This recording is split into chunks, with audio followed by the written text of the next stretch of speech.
Hey, good morning, my dear friends and students. I am Sadhna and all of you enjoying mathematics and science with me. आपण एक interesting lesson pollution कशा प्रकारे हवेचं प्रदूषण होतंय, water pollution कशा प्रकारे होतंय हे सगळं आपण डिटेल मध्ये समजून घेतोय.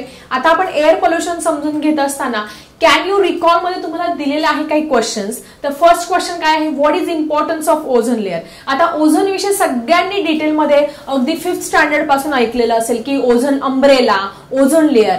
So ozone layer acts as a umbrella for protecting shell of the living organism और for the atmosphere and to the earth also. म्हणजे ओझोन एक छत्री आहे, एक संरक्षण कवच आहे आपल्या पृथ्वीचं.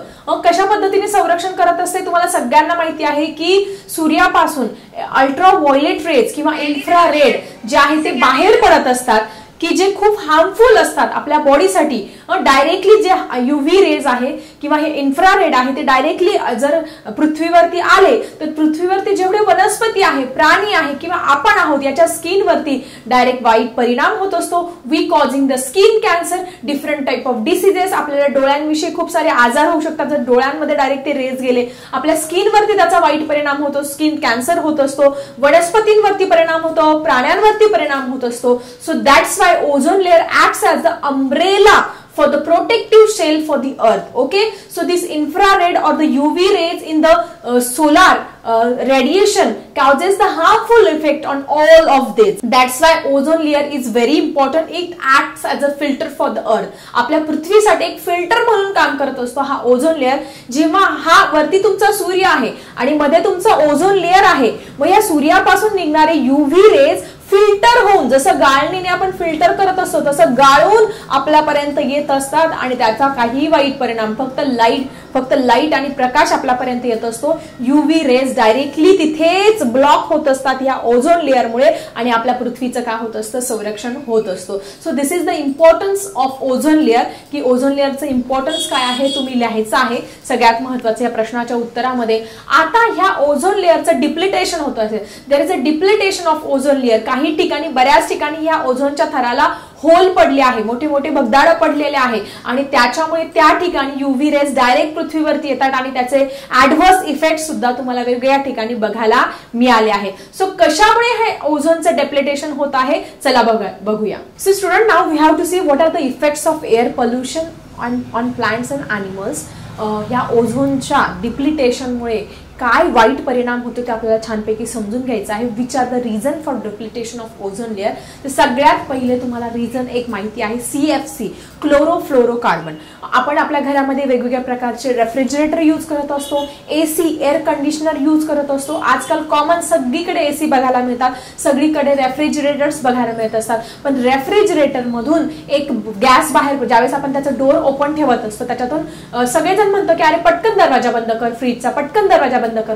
का म्हणत असतो आपल्याला, तर याच्यामध्ये सायंटिफिक रिझन आहे. कारण या रेफ्रिजरेटरचं डोर जर आपण ओपन ठेवलं तर त्याच्यामधून CFC म्हणजे क्लोरोफ्लोरोकार्बन नावाचा गॅस बाहेर पडत असतो आणि हा CFC डायरेक्टली ऑक्सिजन बरोबर कनेक्ट होऊन ओझोनशी कनेक्ट होऊन ओझोनचं जे लेअर आहे तो कमी करण्याचं काम CFC करत असतो. That's why this is the first and very important reason for the depletion of the ozone layer. Ozone layer कमी होण्याचं सगळ्यात महत्वाचं कारण आहे CFC आहे. अजून काही 10-12 वर्षांनी डायरेक्ट त्याच्यावरती बॅन येईल. CFC प्रोडक्शन हे बंद केलं पाहिजे किंवा रेफ्रिजरेटर किंवा तुम्हाला याला तुमचे AC आहे त्याला अल्टरनेटिव्ह काहीतरी रिसोर्सेस हे नक्की 10 वर्षांनी येणार आहे. कारण CFC causes deplication of ozone layer which is very hazardous for all of us.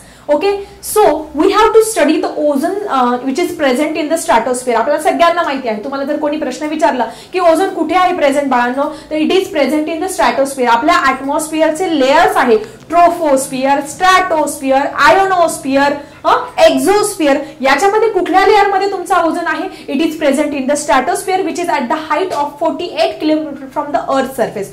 पृथ्वीच्या पृष्ठभागापासून 48 किलोमीटरच्या अंतरावरती स्ट्रॅटोस्फियर मध्ये हा ओझोनचा लेअर प्रेझेंट आहे, which protects our earth from the very poisonous, very dangerous UV rays. Ultra violet rays पासून आपल्या पृथ्वीचं संरक्षण करण्याचं काम कोण करत असतो, हा ओझोनचा लेअर करत असतो. मग त्याच्यामुळे काय झालं, there is a green house effect and effects of global warming. Green house effect तुम्ही सगळ्यांनी खूप ऐकलं असेल. ग्लोबल वॉर्मिंग म्हणजे संपूर्ण विश्वाचं, या पृथ्वीचं प्रत्येकाचं काय होतंय, तापमान हे वाढतंय, हीट वाढते आहे. though carbon dioxide is present in very less quantity in the air, but it is very important to absorb the heat in the air. जर कार्बन डायऑक्साइड आपण हवेमध्ये बघितलं 78% तुमचा नायट्रोजन आहे, ऑक्सिजन आहे, त्यानंतर वेगवेगळे गॅसेस आहेत, त्याच्यामध्ये कार्बन डायऑक्साइड आहे तो खूप कमी प्रमाणामध्ये प्रेझेंट आहे. पण हा कार्बन डायऑक्साइड का महत्वाचा आहे? Because it absorb the heat, solar heat absorb करण्याचं काम करत असतो. That's why carbon dioxide is most important in the air. Due to industrialization in last 100 years, मागच्या काही 100 वर्षांपासून इंडस्ट्रीज, फॅक्टरीची संख्या इतकी वाढली आहे आणि त्याच्यातून बाहेर जो पडणारा कार्बन डायऑक्साइड आहे त्याचं प्रमाण सुद्धा या हवेमध्ये आपल्या एअरमध्ये वाढलेलं आहे. Due to industries the carbon dioxide get release in more extent in the air and it causes the greenhouse effect. It increases the temperature of the earth. So which are the greenhouse gases? मग याच्यामध्ये 4 important gases लक्षात ठेवायचे की जे green house effect निर्माण करत असतात, हरितगृह परिणाम, की जे वातावरणातली हीट शोषून घेत असतात परंतु वातावरणाचं टेम्परेचर वाढवण्याचं काम करत असतात. सगळ्यात महत्त्वाचं so carbon dioxide, nitrous oxide, CFC, chlorofluorocarbon and methane traps the heat. That's why they are called as a greenhouse gases. तुम्हाला प्रश्न विचारले जाऊ शकतो कुठले 4 ग्रीन हाऊस गॅसेस आहे, जरा कमेंट मध्ये लिहा बरं कुठले 4 ग्रीन हाऊस गॅसेस आहे. इतक्यात मी तुम्हाला रिपीट केलं कुठले 4 ग्रीन हाऊस गॅसेस आहे. So these are called as a green house gases. मग आता ह्या ग्रीन हाऊस इफेक्टमुळे काय होतं? There is a increasing a global temperature. पूर्ण पृथ्वीचं तापमान काय होत आहे? वाढत आहे. It causes very harmful effect on agriculture yield. आपली जी शेती आहे त्या शेतीमधलं जे पीक आहे त्याच्यामध्ये त्याचा खूप ॲडवर्स इफेक्ट होत आहे. It disturbs the ecosystem also. आपल्या इकोसिस्टम वरती, ॲनिमल्स वरती, प्लांट्स वरती या सगळ्यांचा वाईट परिणाम या ग्लोबल वॉर्मिंगचा आपण बघतो आहोत.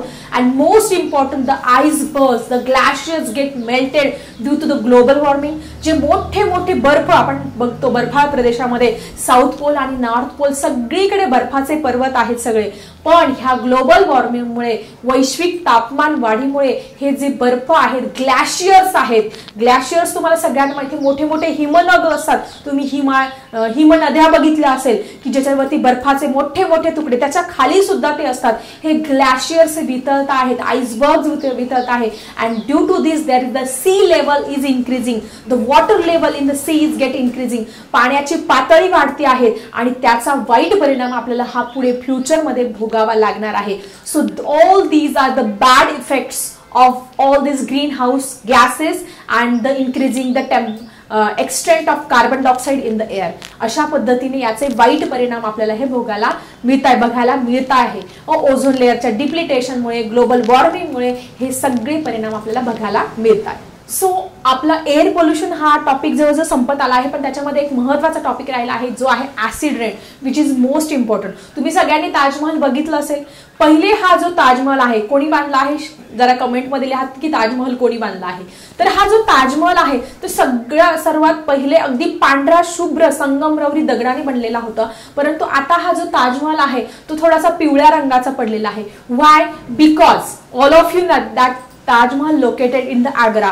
आग्रामध्ये आहे हा ताजमहल आणि ह्या आग्र्यामध्ये खूप साऱ्या इंडस्ट्रीज आहे, लेदर इंडस्ट्रीज आहे, खूप साऱ्या इंडस्ट्रीज आहे. आणि ह्या इंडस्ट्रीज मधून जो पोल्युटेड एअर बाहेर पडते, पोल्युटेड जे वेगवेगळे सबस्टन्सेस बाहेर पडत असतात, ते जे सबस्टन्स आहे, ते पदार्थ आहे ते तिथल्या हवेमध्ये मिसळले आणि मिसळल्यानंतर त्याचं ऍसिडमध्ये रूपांतर झालं. ते पावसाच्या थेंबामधून मार्फत वरती गेले आणि ते ऍसिड रूपामध्ये खाली आले आहे. म्हणून त्या ताजमहलाचा जो रंग पांढरा शुभ्र रंग होता तो पांढरा शुभ्र रंग आता कन्वर्ट झाला येलो कलर मध्ये. म्हणून ताजमहल आता थोडा पिवळा आपल्याला दिसायला लागला आहे. हे कशाचा परिणाम आहे? This is the effect of acid rain due to the increasing of industries and factories. मग आता हा ऍसिड रेन नक्की कसा पडत असतो? Oxides of sulphur and nitrogen get release into the atmosphere burning of coal, timber and fuel oil. म्हणजे आपण वेगवेगळ्या ह्या इंडस्ट्रीजमध्ये, फॅक्टरीजमध्ये किंवा डेली लाईफमध्ये वेगवेगळे फ्युएल्स आहे, पेट्रोल, डिझेल आहे, टिंबर, या सगळ्यांचं ज्वलन करत असतो. याच्यामधून काय होतं? सल्फर डायऑक्साईड बाहेर पडत असतो, नायट्रोजन डायऑक्साईड बाहेर पडत असतो, कार्बन मोनॉक्साईड बाहेर पडत असतो. Those oxides mix with rain water and forms a acid. मग हे जे ऑक्साइड्स आहे. मग समजा नायट्रोजन डायऑक्साईड तर नायट्रस ऍसिड तयार होत असतं, नायट्रिक ऍसिड तयार होत असतं, सल्फर डायऑक्साईड बाहेर पडतं तर सल्फ्युरिक ऍसिड तयार, पाण्याच्या थेंबांमध्ये ते मिक्स होतात आणि त्या प्रकारचे ऍसिड तयार होत असतात. These acids mix with rain water, पावसाच्या थेंबांमध्ये ते ऍसिड मिक्स होत असतं आणि नंतर ते ज्यावेळेस वाफ होत असते ते वरती जात असतं. वरती गेल्यानंतर त्याचे ढग बनतात, त्याला थंड हवा लागते आणि परत ते पावसाच्या रूपामध्ये ते सल्फ्युरिक ऍसिड, नायट्रस ऍसिड हे काय येत असतं, जमिनीवर येत असतं आणि त्यालाच काय म्हणत असतो आपण, ऍसिड रेन म्हणत असतो. पुस्तकामध्ये ऑलरेडी तुमच्या डेफिनेशन दिली आहे. या ऍसिड रेनचा खूप वाईट परिणाम आपल्या पृथ्वीवरच्या प्लांट्स आहे, ॲनिमल्स आहे, प्रत्येक वस्तूवरती होत असतो. So student, let's see which are the bad effects, which are the adverse effects of this acid rain on all these things. So first of all, what happened, that is the acidity of soil get increases. आपली जी जमीन आहे, जमिनीमध्ये जी माती आहे त्याची क्षारता खूप वाढत असते आणि त्याच्यामध्ये कुठलंही पीक येत नाही. येतं तर त्याची काय होत असते, क्वालिटी क्वांटिटी याच्यावरती परिणाम होत असतं due to the acid rain. Okay, acidity of the soil get increases, water bodies get affected due to this acid rain.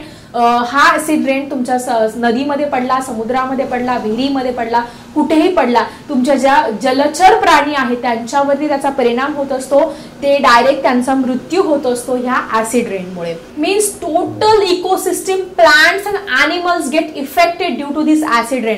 वनस्पतींवरती पण परिणाम होतो. आपलं जे क्रॉप्स आहेत, जे पिकं आहे, ते पिकांची वाढ होत नाही, ते पिकांची वाढ खुंटत असते, येल्लो पडत असतात, पूर्ण ते पिकं डॅमेज होत असतात ह्या ऍसिड रेनमुळे. म्हणजे संपूर्ण इकोसिस्टम वरती ह्या ऍसिड रेनचा परिणाम हा होत असतो.